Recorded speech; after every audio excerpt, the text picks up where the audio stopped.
வணக்கம் நேயர்களே. நாம் இன்றைக்கி இந்த பதிவில் என்ன பார்க்குறோம் அப்படின்னா, பழமொழி. அந்த பழமொழிக்கான விளக்கத்தை தான் நாம் பார்க்க போகிறோம். அந்த பழமொழிக்கான விளக்கத்தை சொல்கிறதுக்கு முன்னாடி நான் பழமொழியை முழுசாக நான் பார்க்குறேன்.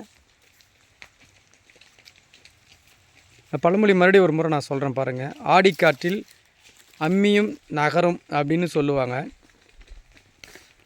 அந்த ஆடிக்காற்றில் அம்மியும் நகரும் அப்படிங்கிறது தான் பழமொழி அப்படின்னு நாம் இன்றைக்கி பேசிகிட்ருக்கோம். ஆனால் ஆடிக்காற்றில் அம்மியும் நகரும் அப்படிங்கிறது இல்லைங்க பழமொழி. அந்த பழமொழி மறுபடியும் சொல்கிறேன் பாருங்கள். ஆடிக்காற்றில் அம்மியும் நகரும் அப்படின்னு சொல்லுவாங்க. ஆனால் உண்மையான பழமொழி அது இல்லைங்க. ஆடிக்காற்றில் அம்மையும் தகரும் அப்படிங்கிறது தாங்க பழமொழி. இந்த அம்மையும் அப்படிங்கிறது என்ன அப்படின்னா, அந்த ஆடி மாதத்தில் நிறைய பேர்த்துக்கு அம்மைப்படுங்க. குழந்தைங்களுக்கெல்லாம் வெயில் தாங்காமல் அம்மைப்படும். அந்த மாதிரியான காலங்களில் வந்து ஆடி மாதத்தில் வீசுகிற காற்று குளிர்காற்றாக இருக்குங்க. வேகமாக காற்று வீசும். அந்த வேகமாக வீசுகிற காற்றுல அந்த குளிர்காற்றா உடம்புல பட அந்த அம்மைப்பட்டுக்கிறவங்கள உடம்புல வந்து பட்டுச்சுன்னு வச்சுக்கலாம், ஈரக்காற்றாவே படும். அப்படி ஈரக்காற்றா படுற பொழுது யாருக்கெல்லாம் அம்மைப்பட்டிருக்கோ அந்த அம்மை வந்து அப்படியே படிப்படியாக குறைஞ்சிருங்க. சரி, அது சரி. இப்போ இந்த ஆடிக்காற்றில் அம்மியும் நகரும் அப்படின்னு சொல்லிட்டு இருந்தோம் இல்லையா? அந்த அம்மின்னா என்னன்னு தெரியுங்களா? இன்றைய தலைமுறை இளம் பெண்களுக்கு அம்மிக்கல் அப்படின்னா தெரியுமா அப்படின்னு தெரியல.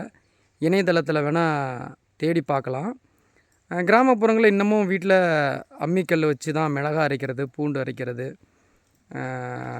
மசாலா அரைக்கிறது அப்படின்னாவே அம்மிக்கல்லில் தான் அரைப்பாங்க. அந்த அம்மிக்கல்லில் அரைச்சி குழம்பு வைக்கிற குழம்பு ரொம்ப சுவையாக இருக்குங்க.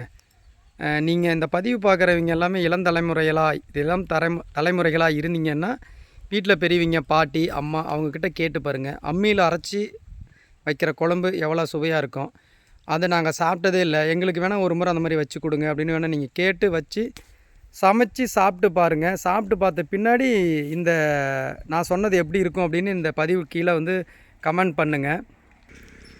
நான் எதுக்காக இந்த இந்த இந்த செய்தி உங்களுக்கு சொல்கிறேன் அப்படின்னா, இன்றைக்கி நாம் வந்து எவ்வளவோ நவீன காலத்துக்கு வாழ்க்கைக்கு பழக்கப்பட்டு வாழ்ந்துட்டுருக்கோம். ஆனால் இருந்தாலும் ஒரு சில விஷயங்களில் வந்து நம்ம மாறாமல் இருந்தோம் அப்படின்னா நம்மளுடைய உடல் ஆரோக்கியமும் நல்லாயிருக்கும், உணவு ஆரோக்கியமும் நல்லாயிருக்கும். அதுக்காக தான் சொல்கிறோம். இந்த அம்மிக்கல்லில் அரைச்ச ஊறுகாய் அல்லது அம்மிக்கல்லில் அரைச்ச கொள்ளு ஊறுகாயெலாம் அமைப்பாங்க. எங்கள் பாட்டி, எங்கள் அம்மாலாம் வந்து பார்த்திங்கன்னா கொள்ளு ஊறுகாய் அம்மிக்கல்லில் அரைச்சி கொடுப்பாங்க. அந்த மாதிரி அரைச்சி சாப்பிட்ற சாப்பாடு அவ்வளோ சுவையாக இருக்குங்க. எனவே இந்த பதிவு பார்க்குற நீங்களும் அந்த அம்மிக்கல்லில் அரைச்ச ஊறுகாய் அல்லது அம்மிக்கல்லில் அரைச்ச பச்சை குழம்புல சாப்பிட்டு பார்க்க சொல்லி கேட்டு சாப்பிட்டு பார்த்து இந்த பதிவு கீழே கமெண்ட் பண்ணுங்கள். இந்த பழமொழி மறுபடியும் நான் தெளிவாக ஒரு முறை சொல்கிறேன், கேளுங்க. ஆடிக்காற்றில் அம்மையும் தகரும். இதுதாங்க பழமொழி. இந்த பதிவு உங்களுக்கு பிடிச்சிருந்தா வீடியோவை லைக் பண்ணுங்கள், மற்றவர்களுக்கு ஷேர் பண்ணுங்கள். இதுவரைக்கும் நம்ம சேனலை சப்ஸ்கிரைப் பண்ணாமல் இருந்தீங்கன்னா மறக்காமல் சப்ஸ்கிரைப் பண்ணுங்கள். நன்றி, வணக்கம்.